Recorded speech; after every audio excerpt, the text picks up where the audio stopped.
সাথে তার মিছিল। এই মিছিল সাধারণ মানুষের সঙ্গে নিয়ে আমরা করছি সম্প্রীতি রক্ষার জন্য, যেমন দেশকে রক্ষার জন্য, যেমন অভিনন্দন জানাচ্ছি ভারতীয় সেনাবাহিনীকে, যে সেনাবাহিনী তাদের জীবনের ঝুঁকি অপারেশন সিন্দুর সফল করেছেন। জবাব দিয়েছেন পাকিস্তানকে, সন্ত্রাসবাদীদের কোনো ঠাঁই নেই বিশ্বের ভিতরে। আমি যত সন্ত্রাসবাদী যারা আছেন তাদের সন্ত্রাসমুক্ত ভারত করার মিছিল, রক্ষা করার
পাকিস্তানের চামড়া উড়িয়ে দেব আমরা, পাকিস্তানের চামড়া উড়িয়ে দেব আমরা।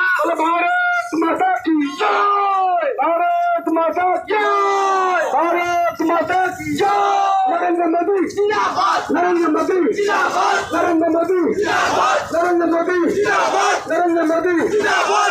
পাকিস্তানের চামড়া উড়িয়ে দেব আমরা, পাকিস্তানের চামড়া উড়িয়ে দেব আমরা, পাকিস্তানের চামড়া উড়িয়ে দেব আমরা, জিহাদিদের চামড়া উড়িয়ে দেব আমরা, জিহাদিদের চামড়া